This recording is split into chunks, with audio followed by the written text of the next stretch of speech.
সেতু ভাঙার কারণে পর্যটকদের ভিড় কমেছে মূর্তি নদীর পাড়ে। ব্যবসারও ক্ষতি হচ্ছে স্থানীয় ব্যবসায়ীদের। লাটাগুড়ি জঙ্গল পার হয়েই মূর্তি নদী, আর ডুয়ার্স মানে মানুষের আবেগ। দূর দূরান্ত থেকে পর্যটকেরা ডুয়ার্সের বিভিন্ন জঙ্গল থেকে নদী, পাহাড়, পর্বত সবটাই ঘুরে আসে। তবে ডুয়ার্সের মধ্যে একটি সেরা জায়গা হলো মূর্তি নদীর সেতু ও তার নিচে নদী, যা পর্যটকদের আকর্ষণ বাড়িয়ে তোলে। কিন্তু বর্তমানে সেই চিত্র না থাকার জন্য পর্যটকদের ভিড় আস্তে আস্তে অনেকটাই কমেছে। কয়েক বছর ধরে সেই মূর্তি নদীতে এখন আর পর্যটকদের ভিড় দেখা যায় না, কারণ মূর্তি নদীর একমাত্র মূল আকর্ষণ ছিল মূর্তি নদীর সেতু।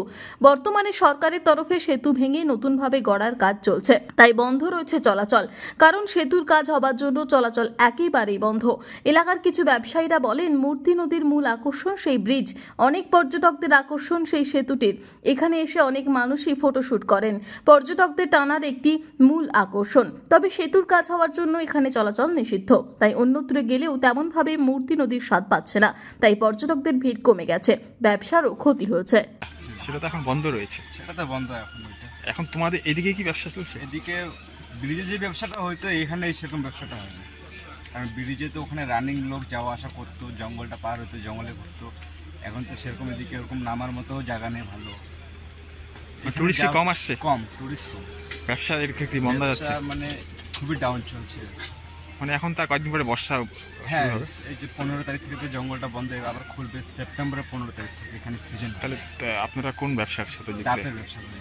এরপরে কি করবে? এরপরে তো লোক প্রায় থাকবেই না। লোক না থাকলে কি করবে? এই যে টুকটাক মিস্ত্রি কাজ করি, এগুলোই করতে লাগবে, কারণ তখন তার ব্যবসা চলবে না। মানে ওই ব্রিজ বন্ধ থাকার জন্য কি ব্যবসা বন্ধ? মানে হ্যাঁ, ব্রিজটার জন্যই মানে লোক কমে গেছে, টুরিস্ট আসে না। আর এখানে দেখারও তেমন কিছু নেই, তেমন কিছু তো নাই। ওই আগে ব্রিজটাতে আসতো, তো ব্রিজটাই তো এখন নাই। কিসের জন্য লোক এদিকে আসবে? হ্যাঁ, মোটামুটি এমনি ঠিকই আছে। ডুয়ার্স যেটা বলে আমাদের এতে, যেটা মূর্তি বা গরুমারার রেঞ্জের মধ্যে পড়ে, এটা ঠিকই আছে, অসুবিধা কিছু নেই। পাবলিক তো ভালোই এসেছে দেখলাম, যদিও 15 জুন থেকে জঙ্গল সাফারি বন্ধ হয়ে যাবে, তাও তো পাবলিক ভালোই এসেছে দেখলাম। ওইখানটা মূলত সেতুটা তো এখন কাজ চলছে। হ্যাঁ, মূর্তি সেতুটাতে লোকে অনেকে ওখানে ফটোশ্যুট করতো, বা ওখানটা থেকে পুরো নদীটাকে, রেঞ্জটাকে দেখতে পেতে খুব ভালো লাগতো। সেটা এখন আর হচ্ছে না, নতুনভাবে তৈরি হবে। এখন তেমন ভাবে ঘোরার তেমন স্পট নেই, তেমন ভাবে ঘোরার কিছু নেই। এখানে মোটামুটি ওই এই আছে, আর গরুমারা জঙ্গল সাফারি গুলো আছে। এদিকে তো নদীর গতিপথ তেমন নেই। গতিপথ সেরকম নেই, বর্ষা সেরকম ভাবে এখনো হয়নি। বর্ষা হলে তখন দেখা যাবে। কোথা থেকে এসেছেন? আমরা হাওড়া সাঁতরাগাছি থেকে এসেছি। আমরা কালকে দিনটা আছি 7 পয়েন্ট করবো, পরশু দিন আমরা জয়ন্তী পেরিয়ে যাবো। এখানে এসে ভালো লাগলো, খুবই ভালো লেগেছে। ব্রিজের ওদিকটা গেলাম, ভাঙা দেখলাম, তৈরি হচ্ছে ব্রিজটা নতুন করে।